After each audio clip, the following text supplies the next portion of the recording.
Ya. So itu luar biasa. Itu satu sisi aja saya buka gitu ya. Kita lihat diri kita dulu. Aduh, jauh daripada sempurna.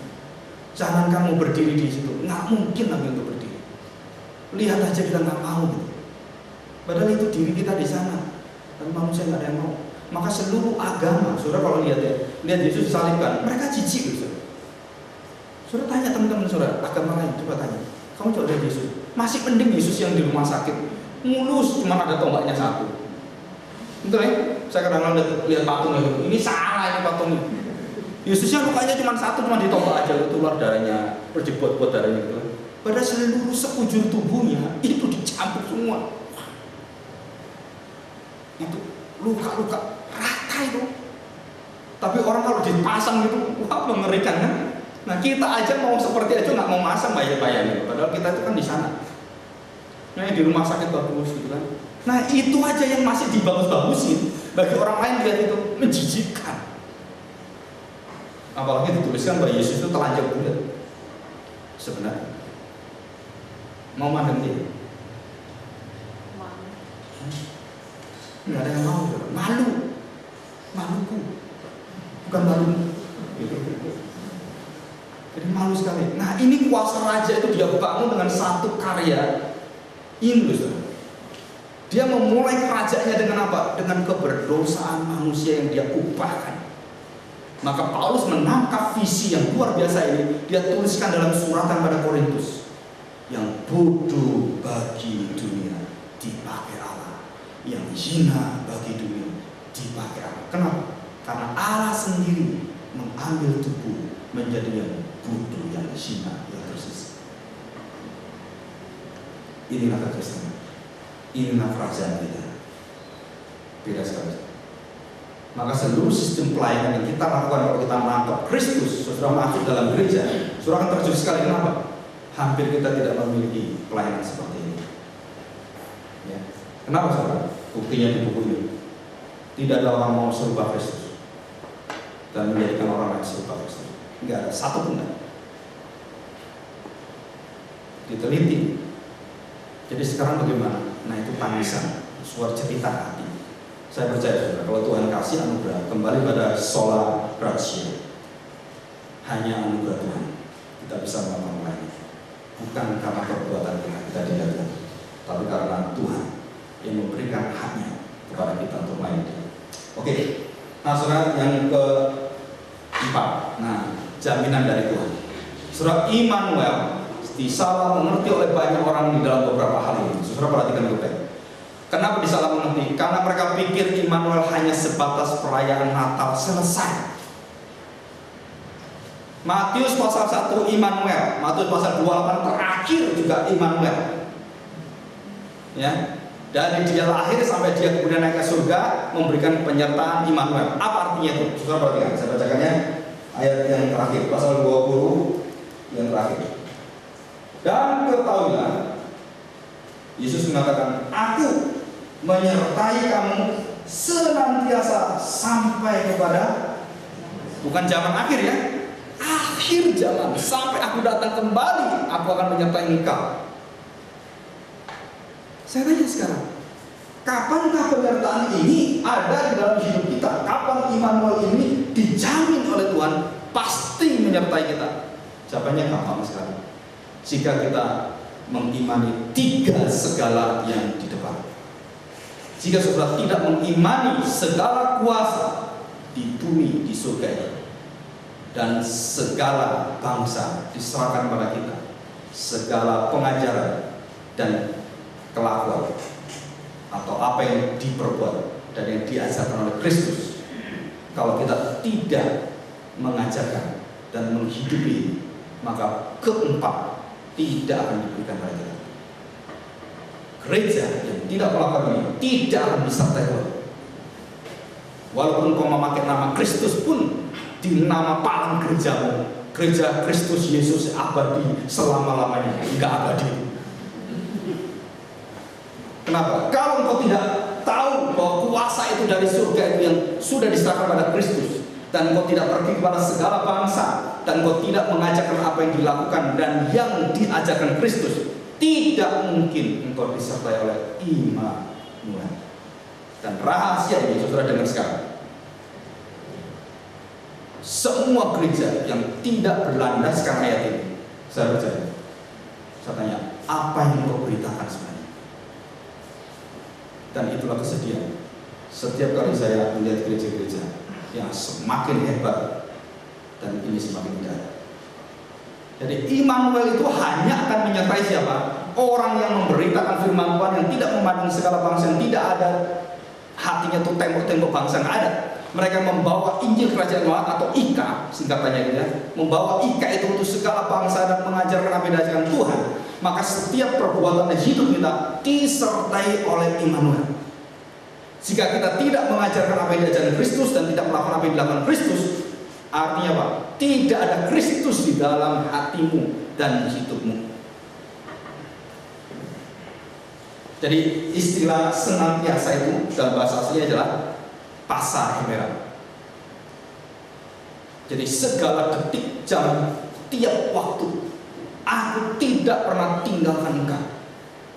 Saudara, jaminan ini juga dikatakan kepada Daud, dikatakan kepada Yesaya dan semua nabi-nabi. Tuhan mengatakan, aku tidak akan meninggalkan engkau. Aku mengutus engkau. Aku menyertai engkau sampai tuntas tugasmu. Aku Tuhan yang bukan setengah hati. Pacarmu bisa setengah hati, Tuhan tidak bisa.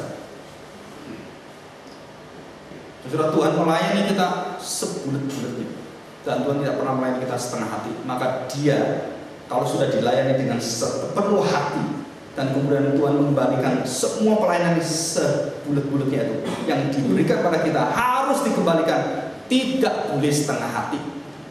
Kasihlah Tuhan Allahmu dengan. Kenapa bisa seperti itu? Karena Tuhan mencintai engkau dengan sebulat-bulatnya dan tidak bersetengah hati. Bahkan engkau harus mencintai Dia sebulat-bulatnya. Soalnya ini adalah teologi yang saling terkait dengan luar biasa. Sekali lagi, bukan hanya untuk pengetahuan saudara di sini. Ya, sekali lagi, semua yang diajarkan saudara kerajaan Allah itu bukan hanya untuk benar Pak, dibenar-benarkan, tapi tidak pernah ditaati dilakukan. Itu nggak ada gunanya. Ya, jadi mulai sekarang sadar bahwa visi gereja kita ini adalah mau serupa Kristus dan membawa orang itu untuk datang menyembah Dia. Ya, saudara, ini adalah satu kuasa. Nah, kenapa Tuhan Yesus mengatakan ini? Dan waktu Dia mengatakan Dia waktu mau naik ke surga, Dia memberikan bahwa bangsa yang baru, umat yang baru, manusia yang baru dimulai dari Kristus. Jadi Adam itu yang kedua, memulai dengan apa? Dengan kuasa ini. Dan kemudian seluruh Adam yang baru, bukan Adam yang lama ini manusia, itu di dunia dibagi menjadi dua. Yang mengikut Adam yang lama jatuh dalam dosa, dan mengikut Adam di dalam Kristus yang sebagai lambang Adam kedua, yang memperbarui zaman, memperbarui manusia, dan yang menantikan kota Yerusalem yang baru, yang diturunkan Tuhan dari surga. Nah, saudara, kita lihat sedikit ya dalam kitab Kejadian, agak singkat. Nanti kita masuk dalam kitab-kitab yang ada dalam Yesaya dan semuanya. Kejadian pasal 1 ayat yang ke-26. Nah, saudara, kalau kita memiliki satu perspektif tentang kerajaan Allah, nah kita baru sadar betul-betul ada beberapa hal yang penting yang kita baca dalam ayat 26 dan juga ayat 28, gitu ya. Saya bacakan. Berfirman Allah, baiklah kita menjadikan manusia menurut gambar dan rupa kita, supaya mereka berkuasa. Nah, saudara kasih garis bawah, berkuasa atas ikan-ikan di laut dan burung-burung di udara dan atas ternak dan atas gitu ya, dan semuanya itu. Ayat 28. Allah memberkati mereka, lalu Allah berfirman kepada mereka, beranak cuculah dan bertambah banyak. Dikatakan, penuhilah bumi dan taklukkanlah. Itu perintah kedua keluar. Perintah pertama tidak dikatakan penuhilah bumi dan taklukkan, itu nggak ada. Tapi setelah punya anak cucu, kuasa itu muncul. Jadi kalau suami istri saja nggak bisa kuasai bumi alam semesta. Kenapa? Saya percaya manusia sangat terbatas diciptakan Tuhan. Badannya, tubuhnya terbatas, nggak mungkin terbang kayak Superman. Betul ya? Dan waktu dikatakan penuhilah bumi bumi, beranak cuculah dan bela bumi untuk apa? Taklukkanlah itu. Nah, saudara, baru kita tahu waktu Adam menerima kuasa itu atas ikan semua, dia punya kuasa memberi nama dan memberikan satu persatu pasangan-pasangan diberi nama oleh dia. Semua binatang seluruh muka bumi yang kasih nama itu Adam. Itu otaknya pakai otak Cordoba berapa itu, atau Pentium berapa itu, udah lebih gitu kan. Otaknya gimana hebatnya tuh Adam. Tuhan kasih kuasa itu. Nah, waktu dia punya pasangan hidup yang sepadan, Tuhan kasih apa? Taklukkanlah dan penuhilah bumi. Baru kuasa dipenuhi. Dan kapan itu akan memenuhi bumi, taklukkanlah itu. Tapi sebelum anak itu ada, Adam jatuh dalam dosa. Maksudnya inilah kegagalan Adam. Jadi mungkinkah Adam menaklukkan bumi? Jawabannya tidak mungkin. Kenapa? Karena sudah jatuh dalam dosa. Dan siapakah yang akan mengembalikan kuasa itu? Nah, hari ini saudara akan melihat perjanjian baru dalam Kristus. Dan dengan anak Allah yang baru, anak-anak Allah yang baru itu, maka kita diberi kemampuan yang luar biasa menaklukkan segala bangsa dan mempersiapkan langit dan bumi yang baru. Luar biasa ya. Sore ini kayak film cerita Hans Andersen gitu kan, dengar lagi kan? Enggak, ini sungguh ya. Saudara akan mengalami ini nanti. Ini bukan cerita dongeng. Kalau cerita dongeng saya pulang aja. Ini cerita real, sungguh-sungguh akan kita alami nanti. Tubuh kita kalau sekarang sakit-sakit, terus kena kanker, kena apa gitu, nanti diubahkan di surga. Kita akan bertemu dengan orang-orang mati kena penyakit semua itu, bertemu di surga. Dan waktu kita bertemu apa? Enggak ada penyakit itu. Kita penuh dengan sukacita di dalam kerajaan yang baru, langit dan bumi yang baru. Dan ini dibangun oleh siapa? Kristus. Nah, saudara, ini kaitannya. Saya bawa kaitan penciptaan semua dikatakan oleh Tuhan Yesus. Kalau engkau belum diciptakan baru, belum dilahirkan baru, engkau tidak akan masuk dalam kerajaan Allah. Jadi kerajaan Allah hanya mereka orang-orang yang dilahirbarukan, yang dilahirkan kembali. Baru engkau tahu, engkau punya satu harapan, iman untuk menuju bumi dan langit yang baru dengan kuasa Raja yang di atas segala raja. Ini kerinduan, ya. Jadi Yesus sedang menanamkan satu bangsa yang baru. Setelah dimulai dari siapa? 12 muridnya. Dan bagaimana dia memulai modelnya, bagaimana modelnya dia. Dan model yang terbaik dari semua model gereja tidak boleh lepas dari model Yesus mengajar 12 murid. Kalau itu sudah ditinggalkan, dikatakan oleh Robert E. Kuhlman, profesor mission yang sangat dihormati, baik oleh Billy Graham, oleh tokoh-tokoh zaman sekarang, John Stott, semua sangat menghormati Robert Kuhlman. Pernah datang di Hopkinton. Saudara, orang yang tinggi sekali, sudah tua, umur hampir 80, mungkin lebih misalnya. Dan dia punya kesempatan dari Indonesia. Dan waktu dia menjelaskan, yang menerjemahkan Pak Robi Chandra waktu itu, saya masih ingat semua. Hanya tidak lebih setengah jam dia datang ke kita. Terus saya tanya di situ, after this, where do you go? Where will you go? Waktu saya tanya, dia katakan, dia pergi ke desa-desa. Profesor misi, punya kedudukan tinggi, punya segala-galanya. Waktu datang Indonesia kemana? Dia sebenarnya tidak mau datang ke gereja, tapi karena didesak, ada satu dorongan supaya membagikan api semangat serupa Kristus itu. Tapi nggak ada dampak sebenarnya. Dan dia begitu keluar, dia katakan, aku menemukan hati Tuhan di pelosok-pelosok daerah. Mereka menemukan jadikan itu saja. Saudara, lain sekali saudara. Orang punya hati yang luar biasa, berbeda sekali. Maka saya lihat, wah ini luar biasa.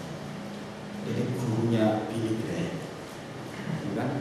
Profesor mission, atau sekarang masih hidup atau enggak? Kalau mau tahu, bukunya sudah diterjemahkan banyak, Master of Evangelism. Dan banyak sekali bukunya, dia puluhan. Semua bukunya bestseller di Amerika. Tetapi begitu banyak buku pemuritan, nggak ada yang mau jadi murid. Kan repot ya. Itu bagus. Tapi Tapi ya bagus ini dibaca bagus, tapi nggak mau berubah. Nah itu yang sekarang ini kita alami. Ya, nggak tahu apa ini yang salah dalam diri kita. Apa yang what's wrong gitu ya, nggak tahu. Ya, saya percaya itu anugerah Tuhan. Sekali lagi, seperti Yesaya diutus, kamu akan mengabarkan berita keselamatan, tapi mereka mendengar, tidak pernah mengerti. Engkau akan memberitakan, mereka akan menangkap, tapi tidak mau untuk apa? Datang pada Tuhan untuk melakukan itu. Dan bahkan hati mereka semakin keras, hati mereka semakin degil, dan mereka tidak pernah mau berubah hidup mereka dari cara hidupnya yang lama. Dan mereka tidak mau memakai kehidupan para imam, dan bahkan imam-imam sendiri pun hidupnya sudah menduniawi. Orang Farisi yang di Taurat sudah rusak semua. Dan sekarang terjadi apa yang diinginkan oleh para pendeta besar yang ada zaman sekarang, kita nggak tahu. Tapi bukti menyatakan, penelitian menyatakan bahwa tidak ada hamba Tuhan, gembala sidang yang merindukan semua jemaatnya dibawa untuk meninggikan Kristus dan mau serupa Kristus. Aneh sekali, ya kita bertobat, gitu ya. Oke, sudah kita buka di dalam Kejadian pasal 17. Ya, dari manakah raja kerajaan Aram, ya. Kejadian pasal 17 ayat yang ke-6.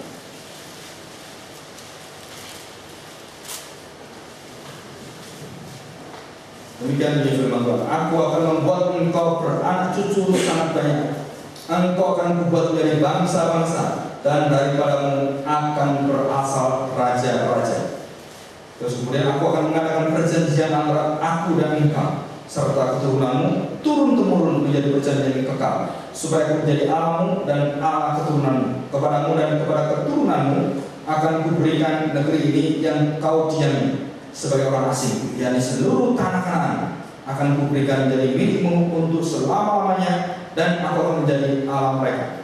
Surat waktu Israel merdeka pada tahun sekitar 48 itu, saya lupa 48 atau 40. Saudara, ayat yang dibuka oleh mereka adalah ayat ini di PBB.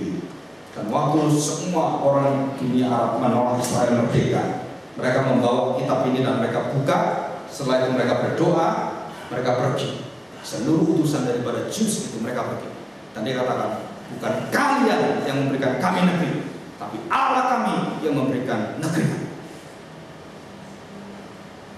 Saudara, begitu dibuka seperti itu, tidak ada satu ucapan pun melawan mereka.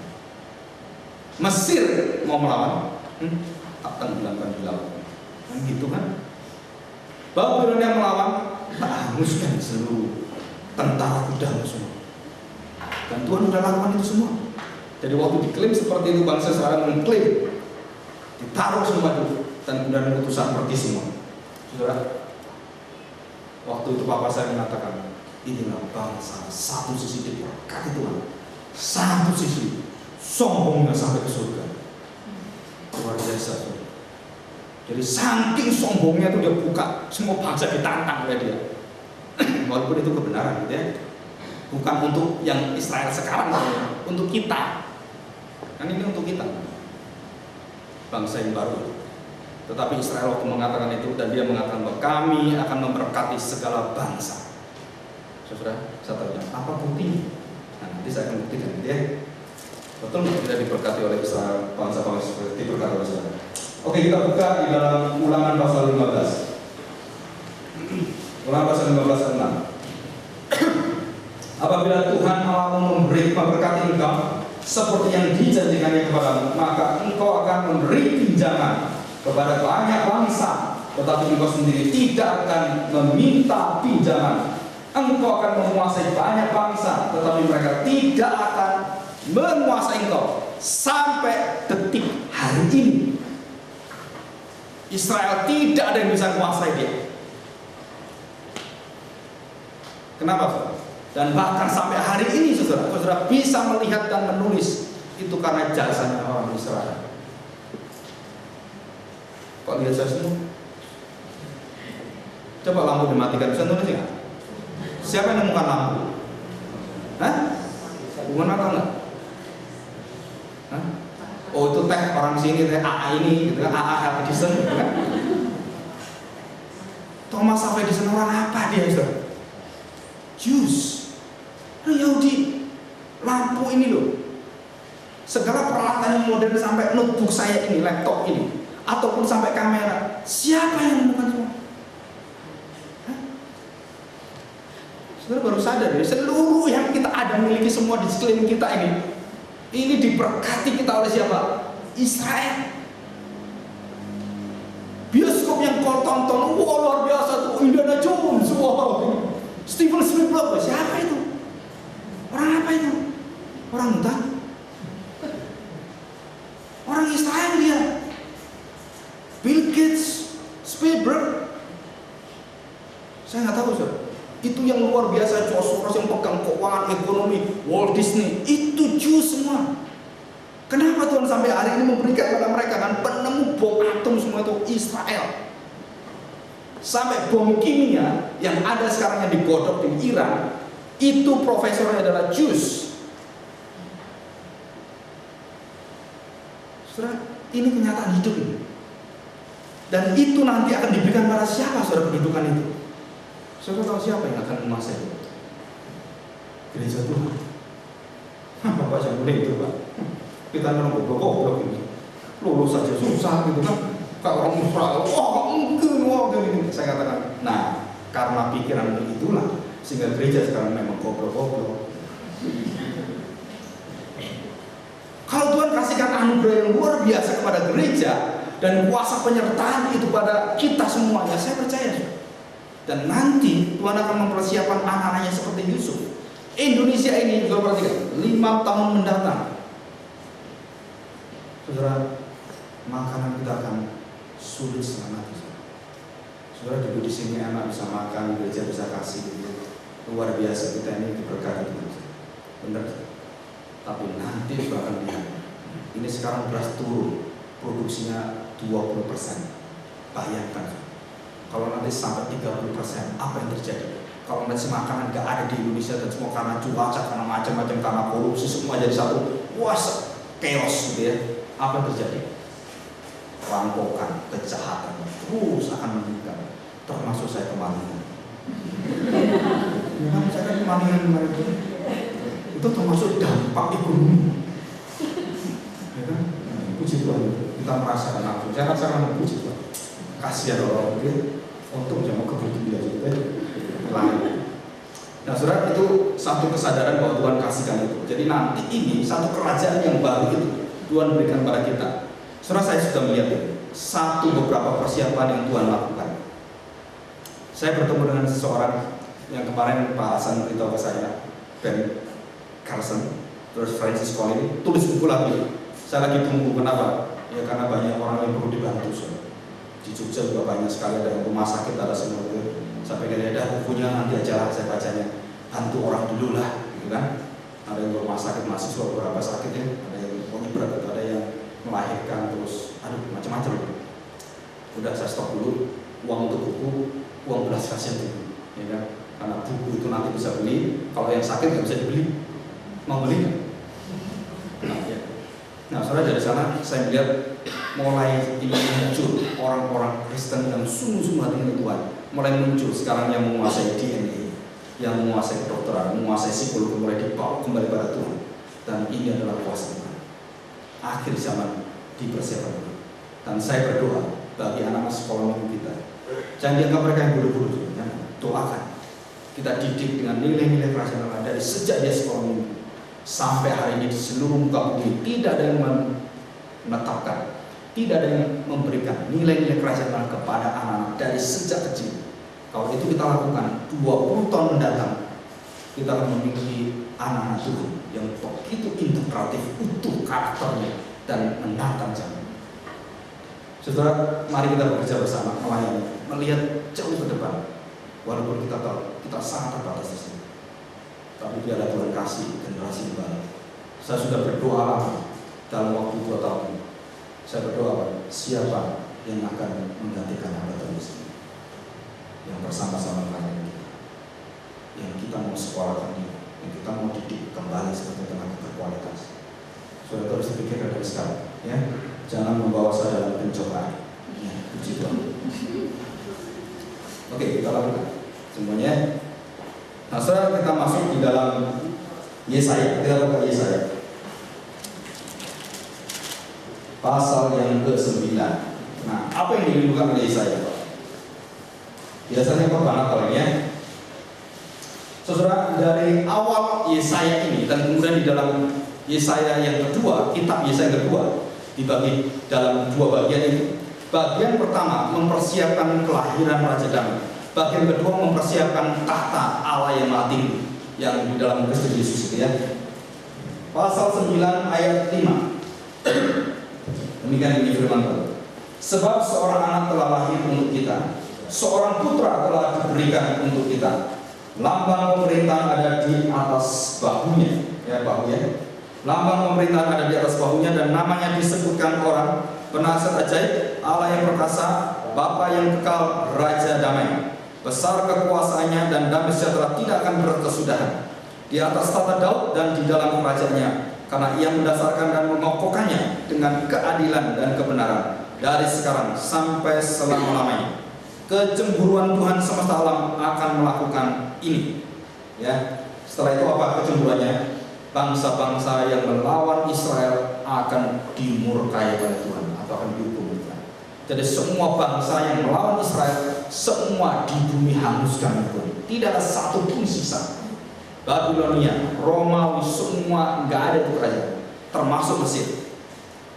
Mesir yang sekarang bukan Mesir yang dulu. Mesir sekarang Mesir yang Islam. Itu bukan Mesir, beda sekali. Tapi yang Mesir dulu itu Fir'aun itu ya, yang begitu kejam itu sudah hangus, sudah rata dengan bumi. Assyria juga sama, Kastim juga udah rata dengan bumi semua mereka. Kenapa? Tuhan yang mengatakan sendiri, aku bangkitkan dan aku kuburkan sendiri. Untuk apa? Untuk menjadikan engkau bangsa yang besar. Luar biasa. Jadi Tuhan mendidik bangsa Israel itu ribuan tahun, digodok oleh Tuhan terus seperti itu. Untuk apa? Menjadi bangsa yang sekarang ini memberkati kita semua. Ya, dengan seluruh daripada penghikmat dari bangsa ini. Kita buka di dalam Yeremia, coba ya, Yeremia.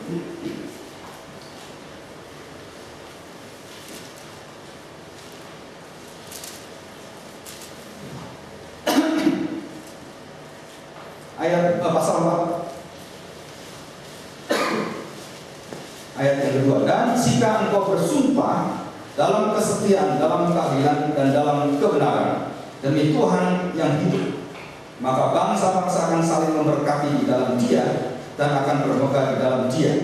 Sebab beginilah firman Tuhan kepada orang Yehuda dan kepada penduduk Yerusalem, bukalah bagimu tanah baru dan jangan menabur di tempat duri tumbuh. Sunatlah dirimu bagi Tuhan dan jauhkanlah kulit katan hatimu, hai orang Yehuda dan penduduk Yerusalem, supaya jangan murkaku mengamuk seperti api dan menyala-nyala dengan tidak ada yang memadamkan oleh karena perbuatan-perbuatanmu yang jahat. Ya, nah, soalnya nanti itu di beberapa pasal yang lain juga tentang kerajaan diceritakan oleh Yesaya. Nah, kita masuk ke dalam sekarang kerajaan yang paling dekat dengan Tuhan Yesus. Yohanes 19. Yohanes 19. Nah, saya akan bacakan ya.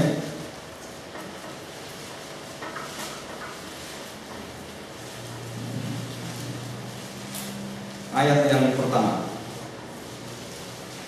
Saudara, ada satu kata yang saya seringkali akan katakan tentang Pilatus mengatakan bahwa Yesus tidak ada salahnya, dan bukti-bukti mengatakan Yesus tidak ada salahnya, dan tetap Yesus disalibkan. Kenapa? Saudara? Dalam hukum Taurat, Yesus tidak didapati kesalahan. Di dalam hukum Yahudi tidak ada kesalahan. Kenapa tetap dia harus dihukum? Itu aneh sekali. Nah, saudara, jadi Yesus disalibkan karena apa? Kalau sudah buka dalam Kisah, khususnya di dalam perkataan-perkataan Kisah yang khotbahnya Petrus, saudara, kita baru tahu bahwa Yesus itu dihukum karena memang Tuhan Bapanya menghendaki untuk menghukum orang-orang berdosa di dalam diri. Ya, jadi kebenaran dari dua, satu secara manusia melakukan semua, tapi nggak ada kesalahan, buktinya nggak ada. Tapi kenapa dia tetap disalibkan? Untuk menunjukkan bahwa yang disalibkan adalah yang kudus dari Allah, karena dosa-dosa orang yang menyalibkan. Dan itu perkataan dari Petrus sendiri. Ya, Itu luar biasa. Nah sekarang saya akan bacakan ya. Saudara perhatikan ayat yang ke-18 ayat 38 yang atas, Yesus hukum mati. Sesudah mengatakan demikian, keluarlah Pilatus lagi mendapatkan orang Yahudi dan berkata kepada mereka, aku tidak mendapati kesalahan apapun padanya. Tetapi pada kamu ada kebiasaan bahwa pada Paskah aku akan membebaskan seorang bagimu. Maukah kamu supaya kamu membebaskan raja orang Yahudi bagimu? Mereka berteriak, jangan dia, melainkan Barabas. Barabas adalah seorang penyamur. Lalu Pilatus mengambil Yesus dan menyuruh orang menyesak dia. Prajurit-prajurit menganyam sebuah mahkota duri dan menaruhnya di atas kepalanya. Mereka memakaikan dia jubah ungu dari kepala duri, itu mahkota di kepala itu duri, dan kemudian pakai jubah ungu, semua ada lambangnya, semua ada buatannya. Dan sambil maju ke depan mereka berkata, salam hai raja orang Yahudi. Lalu mereka menampar mukanya, wah seperti itu. Dan saya percaya darah itu mengalir ada di ujung-ujung luka itu. Dan itu pun mereka tidak punya belas kasihan, mereka tampar turun, wah seperti itu. Saudara mengerikan sekali, ya. Oke, kita lanjutkan. Pilatus keluar dan berkata kepada mereka, lihatlah, aku membawa dia keluar kepadamu, supaya kamu tahu. Kedua kali dia mengatakan bahwa aku tidak mendapati kesalahan apapun padanya. Lalu Yesus keluar bermahkota duri dan berjubah ungu. Maka kata Pilatus kepada mereka, lihatlah manusia itu, eke homo. Ya, banyak itu ya kata-kata dia.